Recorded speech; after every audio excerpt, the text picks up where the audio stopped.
Shiv Shakti career academy की child development and pedagogy class में आप सभी लोगों का हार्दिक स्वागत है। इस समय हम चर्चा कर रहे थे शिक्षक भर्ती परीक्षा से संबंधित प्रमुख प्रकरणों की। इसी क्रम में हमने टॉपिक लिया था मापन एवं मूल्यांकन, जिसमें मापन क्या होता है, मापन कितने प्रकार के होते हैं, दोनों में बेसिक अंतर क्या है, उसके उदाहरण क्या है, उसका कंसेप्ट क्या है, ये हम लोग समझ चुके हैं। अब आज बात आती है मूल्यांकन की। तो आज हम लोग समझेंगे मूल्यांकन क्या है।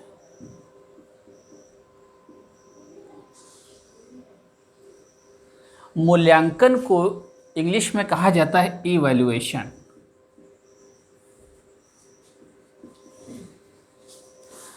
और अगर शाब्दिक व्याख्या पे हम ध्यान दें तो मूल्यांकन दो शब्दों से मिलकर बना हुआ है। अगर हम शाब्दिक अर्थ इसका निकालना चाहें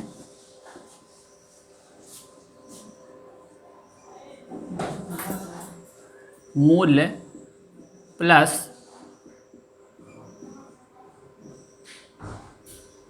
अंकन। अंकन का मतलब होता है अंक देना। ये तो एक प्रकार देखिए समुचित अर्थ है अंक देना। अगर इसका व्यापक अर्थ देखें तो अंकन का यहाँ पे तात्पर्य है निर्धारण करना। अंकन का तात्पर्य क्या हुआ? निर्धारण करना, यानी कि मूल्य का निर्धारण करना ही क्या है? मूल्यांकन। और निर्धारण हम करते हैं किस प्रक्रिया के द्वारा? निर्णय प्रक्रिया के द्वारा।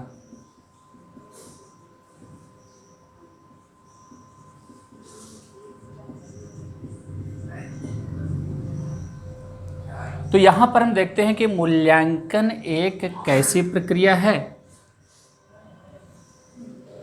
ओवरऑल देखा जाए तो एक निर्णयात्मक प्रक्रिया है। शिक्षा से संबंधित जो प्रमुख बिंदु होते हैं, जैसे शिक्षक, छात्र, पाठ्यक्रम, इसके विषय में जो भी निर्णय प्रदान किया जाता है वो कैसी प्रक्रिया है? मूल्यांकन प्रक्रिया। तो अगर आपसे पूछा जाए मूल्यांकन कैसी प्रक्रिया है, बेसिक तो ये निर्णय देने की प्रक्रिया है कि कोई छात्र ने अपने निर्धारित समय में कितने शैक्षिक उद्देश्यों की प्राप्ति की है, ये उसके विषय में निर्णय देता है। समय समय पर विभिन्न बहुत सारे शैक्षिक आयोग बने, उसी क्रम में इसमें बहुत सारी चीज़ों को जोड़ा गया। जैसे जैसे समय बीतता चला गया, हमारी आवश्यकताएं बढ़ती गईं और शिक्षा बाल केंद्रित होती गई, मूल्यांकन प्रक्रिया में और सारी चीज़ें जुड़ती गई। जैसे सीसी सतत एवं व्यापक मूल्यांकन, बहुत सारी चीज़ें इसी में जुड़ती गईं।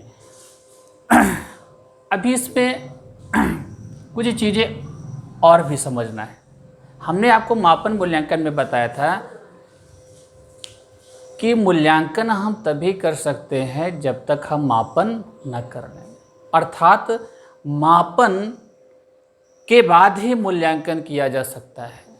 बिना मापन के मूल्यांकन नहीं किया जा सकता।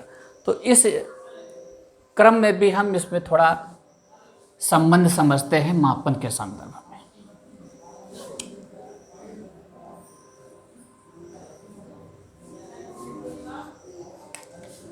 मूल्यांकन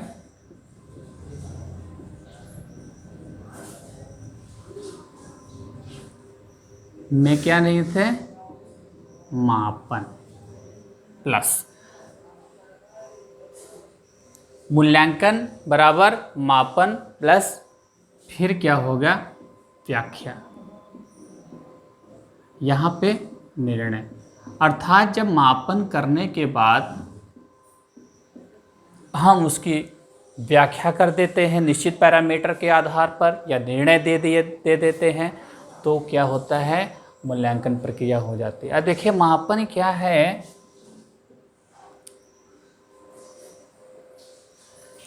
प्रायः अगर देखा जाए संकुचित अर्थों में संख्यात्मक।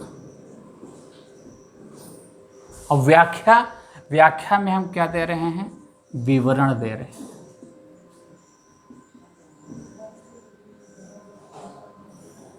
तो मूल्यांकन कैसा होता है? संख्यात्मक प्लस विवरणात्मक। तभी है जब तक निर्णय तभी तक कि हम नहीं दे सकते जब तक हमारे पास कोई विवरण प्राप्त ना हो। तो इससे भी समझ में आ रहा है कि मूल्यांकन में क्या है, मापन निहित है। जब तक हम मापन नहीं करेंगे तब तक मूल्यांकन भी हम नहीं कर सकते।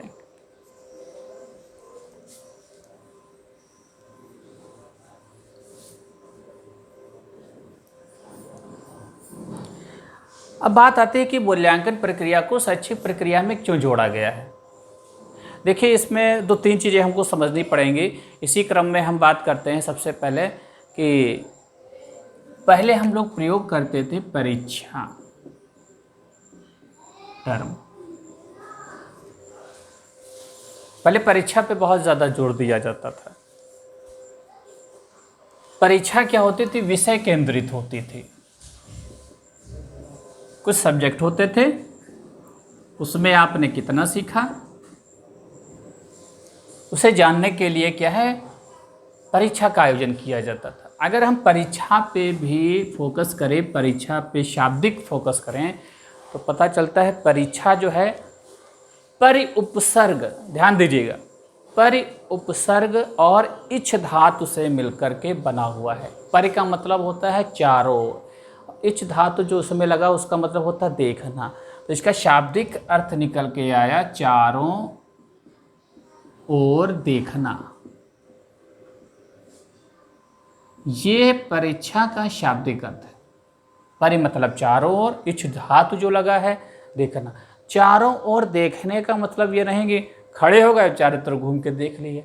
इसका मतलब ये है कि आंतरिक और बाह्य, आपका जो आंतरिक और बाह्य दोनों पक्षों का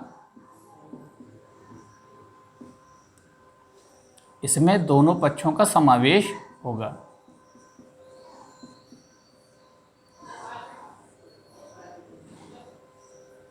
अर्थात अगर शाब्दिक अर्थ इसका देखा जाए परीक्षा का, तो बहुत ही क्या है, व्यापक अर्थ है। किसका, परीक्षा का क्या है, बहुत ही व्यापक अर्थ है। इसमें आंतरिक और बाह्य दोनों पक्ष निहित है। आपकी विषय ज्ञान कितना है और आपकी पर्सनालिटी, आपका सामाजिक पक्ष, आपका संवेगात्मक पक्ष, आपका शारीरिक पक्ष, सभी की बात क्या करता है ये परीक्षा। लेकिन बहुत ही संकुचित अर्थों में हमने इसका प्रयोग किया है। तो बहुत ही व्यापक इसका अर्थ, लेकिन हमने प्रयोग क्या किया, संकुचित अर्थ। क्यों, हमने क्या है, विषय से जोड़ करके रखा, विषय केंद्रित। जो बच्चा परीक्षा में अच्छे अंक ले आया उसको हमने कहा बहुत बढ़िया है।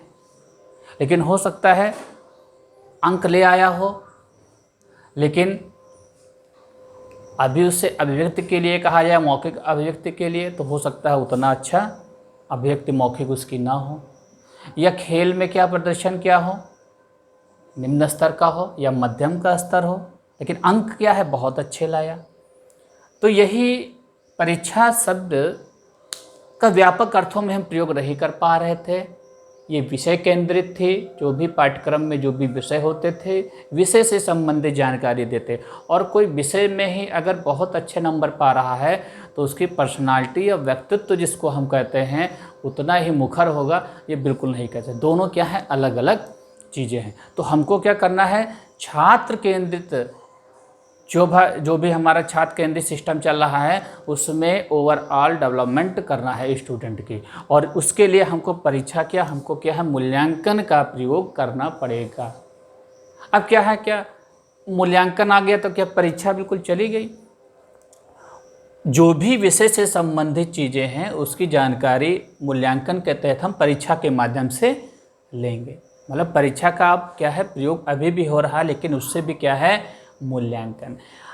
अब हम इतनी बात अगर समझ गए हैं कि ये विषय केंद्रित है, तो मूल्यांकन क्या हो जाएगा, ये विषय से भी केंद्रित होगी, और जो हमारे अन्य पक्ष हैं हमारी पर्सनालिटी के, उससे भी ये क्या संबंधित होगी मूल्यांकन प्रक्रिया।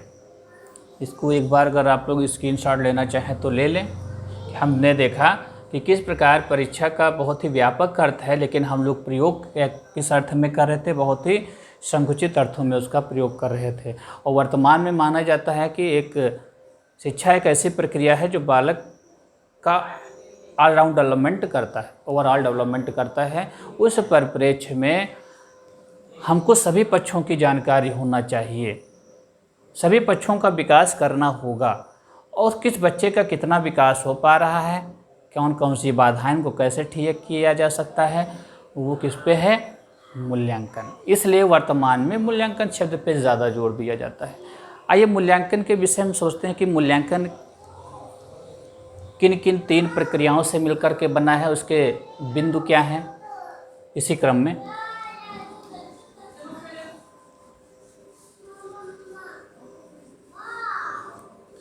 आजकल एक शब्द प्रयोग किया जाता है, आकलन, असेसमेंट। असेसमेंट में भी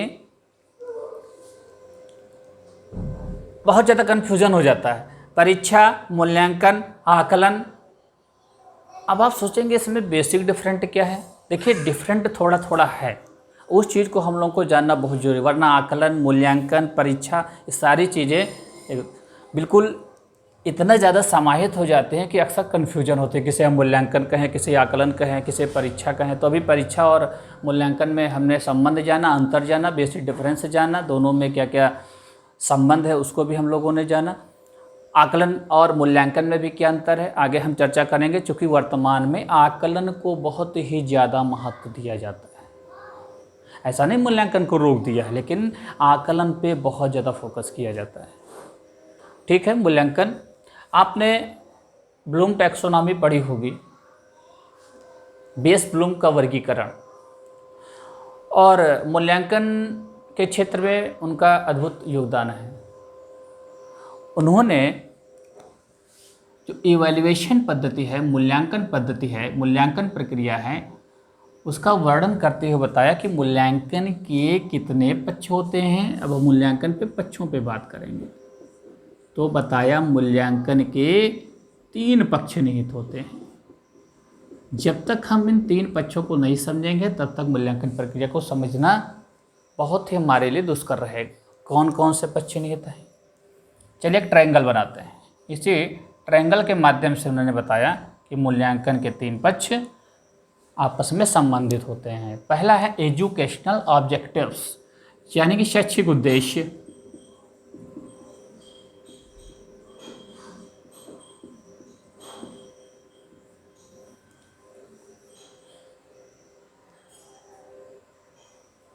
शैक्षिक उद्देश्य, फिर यहाँ पर दूसरा पक्ष निहित होगा, यहाँ पे तीसरा पक्ष निहित होगा। यहाँ पे है लर्निंग एक्सपीरियंस, अधिगम अनुभव।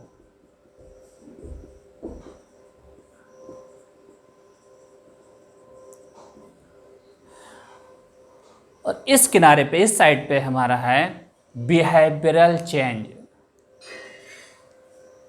यानी कि व्यवहार परिवर्तन। अब व्यवहार परिवर्तन हुआ कि नहीं हुआ, इसके लिए हमको जांचना पड़ेगा। तो व्यवहार परिवर्तन एवं इसकी जांच।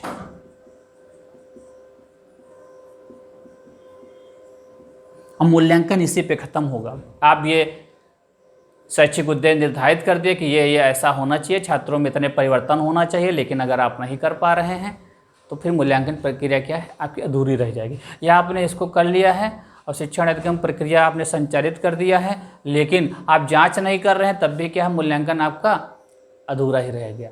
तो मूल्यांकन पूरा तभी होगा जब हम यहाँ तक की पहुँचेंगे। ठीक है, तो आप देखते हैं ये क्या है, तीनों परस्पर संबंधित हैं।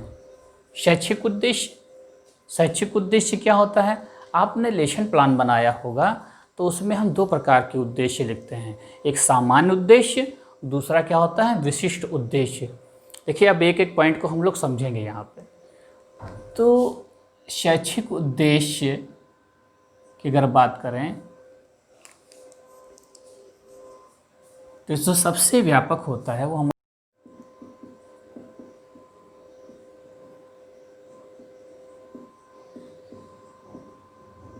ये जनरल एम्स होते हैं और दूसरा होता है विशिष्ट उद्देश्य।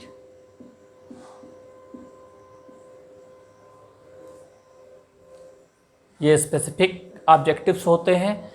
अब क्वेश्चन आपसे पूछा जा रहा है कि आप बताइए, जब आप लेसन प्लान के अकॉर्डिंग कक्षा शिक्षण करते हैं तो हमको किस उद्देश्य की प्राप्ति करनी होती है, सामान्य की कि विशिष्ट की? अगर तात्कालिक रूप से देखा जाए तो हमको किस उद्देश्य की प्राप्ति करनी, सामान्य उद्देश्य की कि विशिष्ट उद्देश्य की? चलिए, यहाँ पर कक्षा शिक्षण के बाद हमको तुरंत विशिष्ट उद्देश्य की प्राप्ति करनी होती है। लेसन प्लान में इसको बहुत ज़्यादा प्रमुखता दी जाती है, लेकिन आप जहाँ आपने लेसन प्लान बनाया है तो आप जानते होंगे कि उसमें सामान्य उद्देश्य को भी जोड़ा जाता है। देखिए, सामान्य उद्देश्य क्या है, विशिष्ट उद्देश्य क्या है, इसको थोड़ा और हम आपको समझाते हैं। जो सामान्य उद्देश्य होते हैं वो हमारे शैक्षिक जीवन से संबंधित होते हैं। क्या होते हैं? हमारे जीवन से संबंधित, जीवन से, विषय से संबंधित होते हैं। और ये कैसे होते हैं? दीर्घकालिक होते हैं। और विशिष्ट उद्देश्य क्या होते हैं? ये हमारे प्रकरण से संबंधित होते हैं। जो टॉपिक हम लोग शिक्षण देने जा रहे हैं जिसका, उससे संबंधित होते हैं।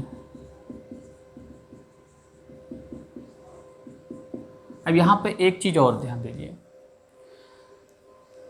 ये बहुत ही बृहद है इसलिए दीर्घकालिक होते हैं। जैसे हम बच्चों को पढ़ाते लिखाते हैं, एक संकुचित होता है कि बच्चा आगे कुछ कोई काम कर लेगा, नौकरी पा जाएगा, लेकिन यही केवल शिक्षा का उद्देश्य नहीं रहता, बहुत सारे उद्देश्य रहते हैं हमारे। तो इसी प्रकार एक सभ्य समाज में बहुत सारे सपने साकार किए जाते हैं अपनी भावी पीढ़ियों से। उसका सामाजिक उद्देश्य होता है। जैसे सामाजिक उद्देश्य क्या है? सामाजिक परिप्रेक्ष्य में हम कहेंगे भारत विविधताओं का देश है, यहाँ पे बहुत सारे धर्म संस्कृति के लोग निवास करते हैं, और उसमें अगर वैमनस्यता रहेगी तो भारत का विकास नहीं हो पाएगा। सब लोग अपने अपने कल्चर को महत्व देंगे और अपने ही कल्चर को अगर अच्छा कहेंगे, दूसरे की आलोचना करेंगे, तो इसमें क्या है, कहीं ना कहीं माहौल ख़राब होगा और हम अपनी जो हमारी भावी पीढ़ी है राष्ट्र की प्रगति के साथ न्याय नहीं कर पाएंगे। तो यहाँ पे अगर हमारा एक उद्देश्य हुआ सभ्य नागरिक का निर्माण करना, तो सभ्य नागरिक का निर्माण करना ही हमारा क्या है, एक दीर्घकालिक उद्देश्य है।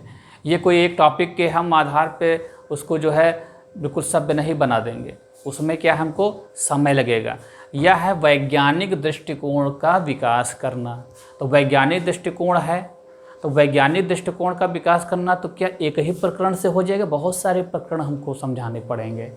जैसे कहा जाए कि अब हम प्रकाश पढ़ा रहे हैं तो उसमें सूर्य ग्रहण चंद्र ग्रहण की व्याख्या करते हैं, तो वैज्ञानिक अप्रोच होती है कि देखिए ये घटनाएं किस हिसाब से हो रही, पृथ्वी कब बाहर जा रही है, पृथ्वी कब अंदर आ रही है, इसी के कारण प्रकाशिक घटनाएं हो रही हैं। तो बच्चा जानता है प्रकाशिक घटनाएं हैं, क्योंकि पूर्व में क्या था कि राहु केतु को ऐसे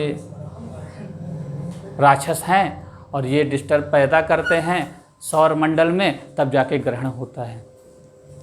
तो यहाँ पे सामान्य उद्देश्य क्या होते हैं, बहुत ही व्यापक होते हैं। इसको कक्षा शिक्षण के तुरंत बाद प्राप्त नहीं किया जा सकता, लेकिन इसको कक्षा शिक्षण के तुरंत बाद प्राप्त करना होता है। इसीलिए विशिष्ट उद्देश्य को कहा जाता है प्राप्य उद्देश्य। क्यों? इसकी प्राप्ति हमको कक्षा शिक्षण के बाद। आपसे क्वेश्चन पूछा जा सकता है, प्राप्य उद्देश्य का संबंध किससे है, सामान्य उद्देश्य से कि विशिष्ट उद्देश्य से? तो किससे है? विशिष्ट उद्देश्य से है। और आपको इसको 100%, इसको 100% प्राप्त किया जा सकता है, जबकि इसको 100% प्राप्त नहीं किया जा सकता। इसमें समय भी ज़्यादा से ज़्यादा लगता है। अब यहाँ पे आते हैं, दूसरी बात करते हैं, अधिगम अनुभव। इसमें बहुत सारी चीज़ें आती हैं, जैसे इसमें सीखने सिखाने की प्रक्रिया होती है, इसका संबंध होता है सीखने सिखाने की प्रक्रिया से। हम क्यों सिखाना चाहते हैं? क्योंकि हम स्टूडेंट को इन उद्देश्यों के आधार पे उनका विकास करना चाहते हैं। उसमें क्या हो, सुलह कुल की नीति हो, सभी धर्मों के प्रति क्या हो, सम्मान की भावना हो, एक स्वस्थ नागरिक हमारे वहाँ निकल के आए। और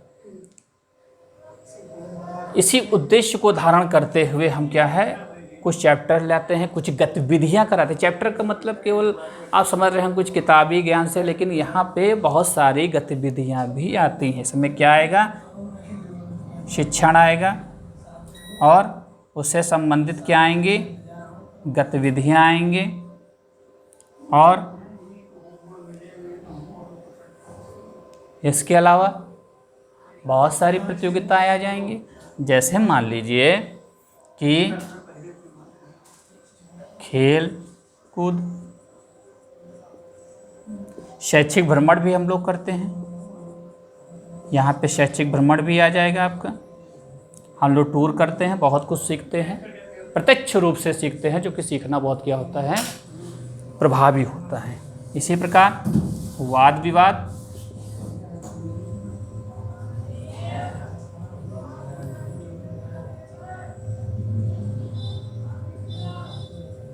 विभिन्न सांस्कृतिक कार्यक्रम,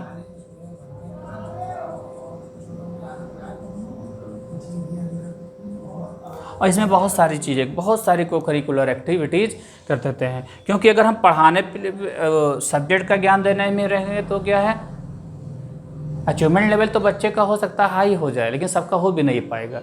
लेकिन उसका जो व्यक्तित्व निर्माण होना है उसमें कहीं ना कहीं बाधा पहुंचेगी। बच्चा किताबी कीड़ा बहुत होगा, लेकिन समाज में क्या है, सफल नहीं हो पाएगा। तो ये हम यहाँ पे याद लगाते, बहुत सारे कार्यक्रम यहाँ पे। इन उद्देश्यों को प्राप्त करने के लिए हमने ये बहुत सारी गतिविधियाँ यहाँ पर की, लेसन प्लान शिक्षक ने बनाया, उसी के अकॉर्डिंग वो क्या है, बच्चों को सिखा रहा है, बहुत सारी गतिविधियाँ की। अब इन गतिविधियों का प्रभाव उस पर क्या रहा, तो ये क्या है, इसमें करेंगे व्यवहार परिवर्तन एवं इसकी जांच। यहाँ पे व्यवहार परिवर्तन हमको करना है, तो क्या है, बहुत सारे हम परीक्षाओं का आयोजन करेंगे। अब परीक्षाएं मतलब ये नहीं कि आप कोई पेपर ही बनाएंगे, आप क्या है, साक्षात्कार करते रहेंगे, निरीक्षण करते रहेंगे, आप उसका अवलोकन करते रहेंगे बच्चों का, तो हमें पता चलेगा कि उसमें वांछनीय उद्देश्यों की प्राप्ति हुई कि नहीं हुई। फिर इसी के आधार पे हम क्या देंगे, निर्णय प्रदान करेंगे कि हमारे इन शैक्षिक उद्देश्यों की प्राप्ति हुई कि नहीं। अगर हो गई है, मिनिमम लर्निंग लेवल भी उसने प्राप्त किया है तो ठीक है, अगर उसमें कमी रह गई है तो पुनः हम शैक्षिक उद्देश्यों पे आ जाएंगे, फिर से हमारा ये प्रक्रिया चालू हो जाएगी। तो ये था हमारा मूल्यांकन के 3 पक्ष निहित होते। क्वेश्चन पूछा जा सकता है कि मूल्यांकन में निम्नलिखित में से कौन सा पक्ष समाहित है या समाहित नहीं है, तो आप तीनों को आप याद करके रखिएगा और उसी के अकॉर्डिंग आप आंसर दीजिएगा। किसने दिया, डॉक्टर BS ब्लूम ने दिया। एक बार आप लोग इसका स्क्रीनशॉट ले लें, फिर आगे बढ़ते हैं।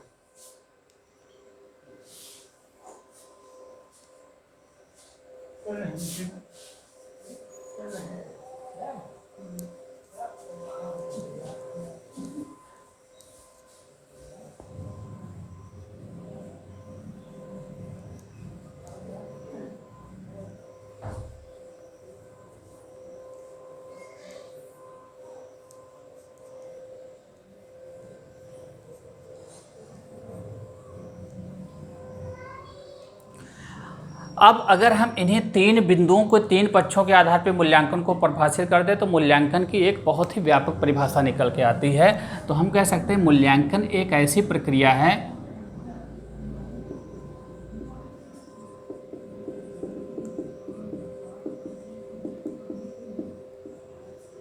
जिसके द्वारा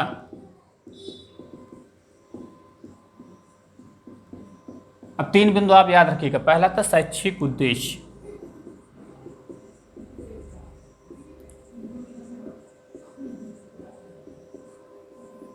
शैक्षिक उद्देश्यों की प्राप्ति,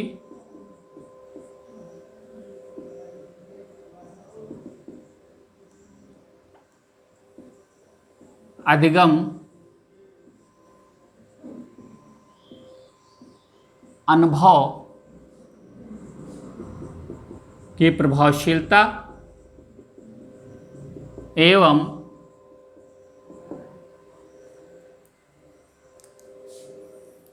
अपेक्षित व्यवहार परिवर्तन।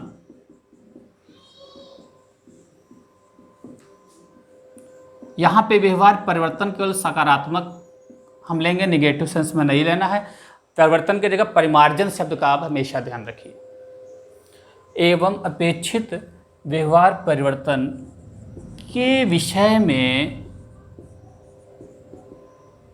निर्णय प्रदान किया जाता है। देखिए, रटने की कोई आवश्यकता नहीं है इसमें। हमने क्या कहा था सबसे पहले कि मूल्यांकन एक ऐसी प्रक्रिया है, कैसी, निर्णयात्मक है कि नहीं है।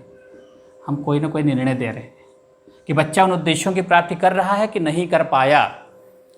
और शैक्षिक उद्देश्य ये पहला पक्ष है मूल्यांकन का।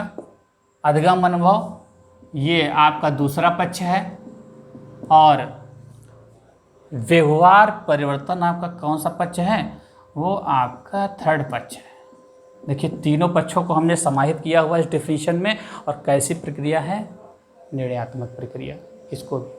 और देखिए, मूल्यांकन बहुत ही वर्तमान में देखिए छात्र केंद्रित शिक्षा में इसका बहुत ही ज़्यादा प्रयोग है। कोठारी आयोग की अगर बात करें तो इसने भी बहुत सारे आयोग ने बात की है, लेकिन कोठारी जो आयोग हमारा बना 1964-66 में, उसने क्या कहा, उसने कहा कि मूल्यांकन एक व्यापक प्रक्रिया है और ये शिक्षा प्रक्रिया का अभिन्न अंग है। आपसे क्वेश्चन पूछा जा सकता है कि किस आयोग ने मूल्यांकन को शिक्षा प्रक्रिया का अभिन्न अंग बताया।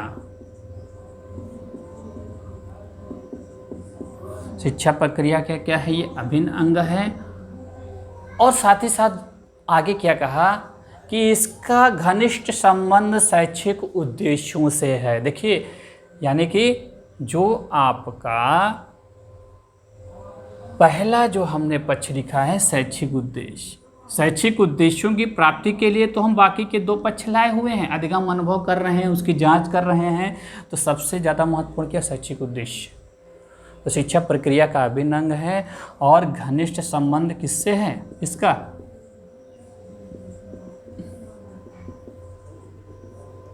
शैक्षिक उद्देश्य से।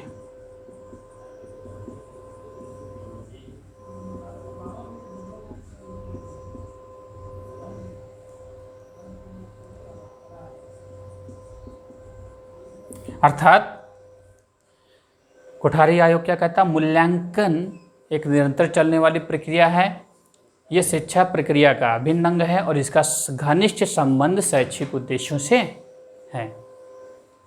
स्क्रीनशॉट ले लें आप लोग एक बार।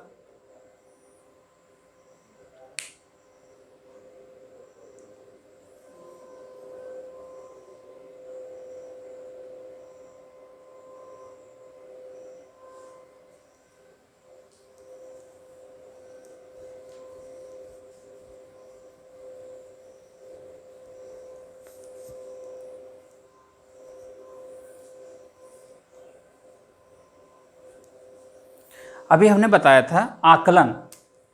देखिए, आकलन तो वैसे आपके असेसमेंट कहा जाता है।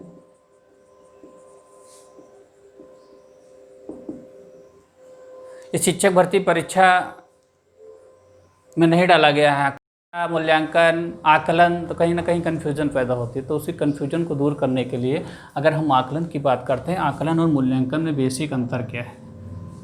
इधर हमने आकलन लिखा, इधर हमने लिखा मूल्यांकन। मूल्यांकन क्या है, आपका उद्देश्य केंद्रित है।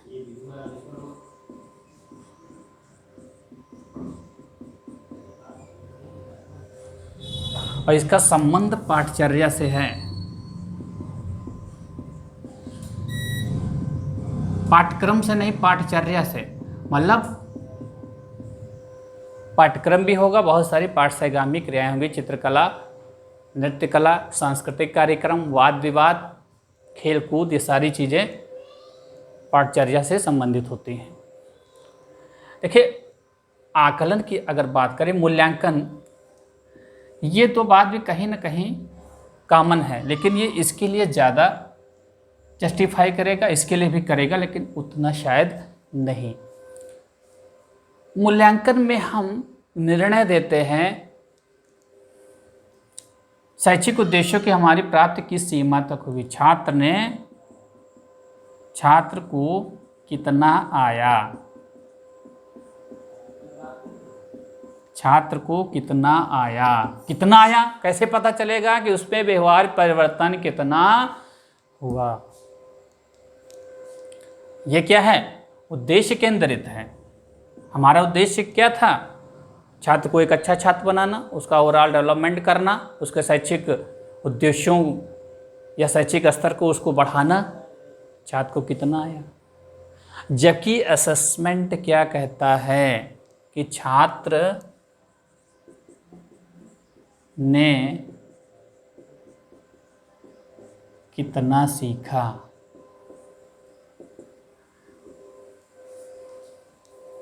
अर्थात इसमें सीखने पर बहुत अधिक जोर दिया गया है।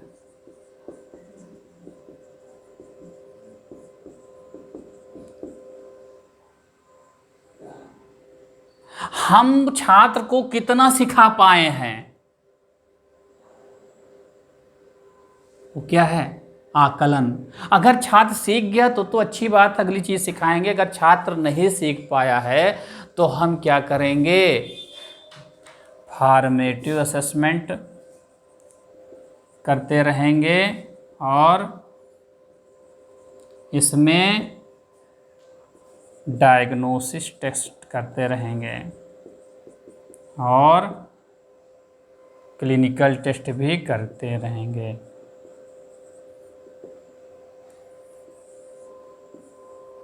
कुछ कमी रह गई है, कारण क्या है पता करेंगे और कारण को हम लोग दूर कर देंगे।